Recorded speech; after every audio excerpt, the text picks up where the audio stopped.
Welcome back, everyone, to another season of Bad Company Fantasy Football. It is week 1. I'm your commissioner, Nick.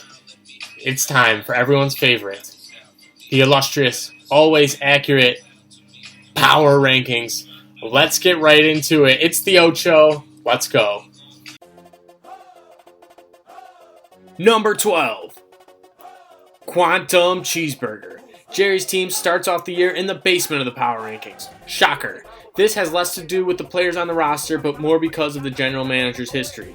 In his 3 years in the league, Jerry has only been able to muster an average of 3 wins per season. He's got Russell Wilson, Nick Chubb, and TJ Hockenson, but if this team is going to be competitive, he needs Julio to stay healthy and remain an elite fantasy weapon. Number 11, King of the Hill V2. Luke's team comes in at number 11 in the rankings simply because I don't have a lot of faith in this team. Allen and Hill should be able to keep this team competitive, but Myles Gaskin is the X factor here.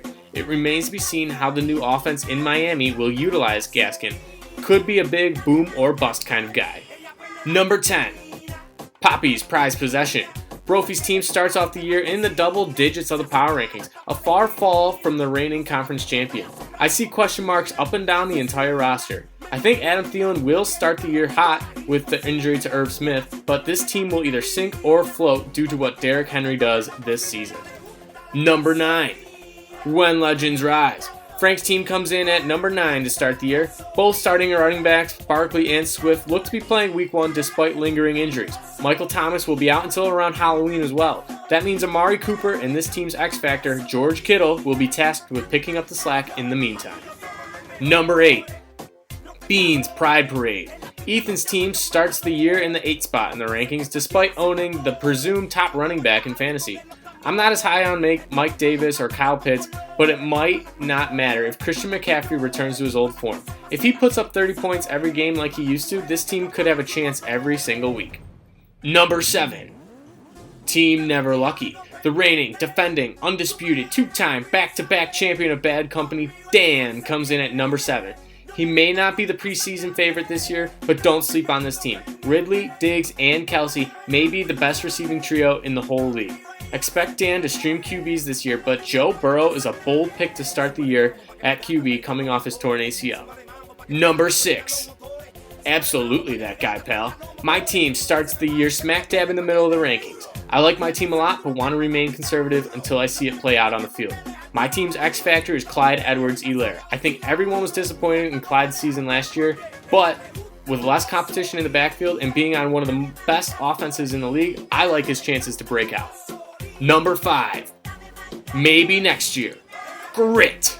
Lance's team cracks the top 5 in the rankings to start the year. After a very respectable season last year, is this the year Lance takes it all? I like his starting lineup from QB down to flex, but the success of Jonathan Taylor is going to be crucial for this team. Wentz was injured in camp, their O-line has faced some injuries, and Nyheim Hines remains a factor in this offense. Should be interesting. Number 4, wait for it, Hunter's team, which I believe is still undergoing a rebrand, starts the year in the top 4.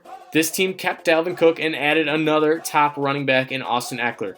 But can the rest of the squad keep this team competitive? Will be interesting to see how Cooper Kupp produces following his down season last year in a new QB in Matthew Stafford. Number 3, preseason Harambe. Oliver's team starts the season in the number 3 spot in the power rankings. Following an okay draft, the injury to Travis Etienne really benefited this team a lot, as James Robinson should get a lot more usage. There is some question marks at wide receiver for this team, but Patrick Mahomes and Devontae Adams should be able to carry most of the load. Number 2, the process. Ryan's team comes in at number 2, which is a far representation of the talent on this team. Aaron Jones has been a criminally undervalued fantasy RB over the last couple years. Add that with a stacked wide receiver group and a safe bet in Andrews at tight end gives this team promise.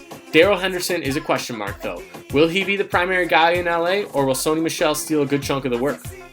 Number 1, the Kentucky Wildcats. Brad's team enters week 1 atop the illustrious, always accurate power rankings. If Dak is back to form, Gibson, McLaurin, and Ayuk build off of last year, and Waller remains a target hog, this team will be tough to beat. The biggest X factor here is Zeke. He had a bad year for his standards. Was that the beginning of the end, or can he rebound to fantasy form? And now let's take a look at our week 1 predictions. Here's our matchups. We got the Process versus Poppy's Prize Possession. I'm going to take the Process here. We've got Team Never Lucky versus Hunter's team, and wait for it. I'm going to take Hunter here. The Wildcats taking on Beans. We're going to go with Beans to win week 1. Maybe next year versus Quantum Cheeseburger. It's got to be Lance's team. Can never take Jerry. And King of the Hill versus When Legends Rise. I'm going to take King of the Hill here just because Saquon and Swift are still facing injuries coming into week 1. And in the game of the week, we've got Absolutely That Got Doubt versus Playoff Harambe. We got myself and Oliver's team going head-to-head. I'm 6-3 all-time against Oliver, but Oliver's won 3 out of the last 4 matchups, so it should be interesting to see. I'm going to predict myself winning. I've only lost 1 week 1 matchup historically, and Oliver tends to start off on the slower side, so that's what I'm going with here in week 1. And that is it for us, folks. Thank you for watching, and good luck to everyone this week.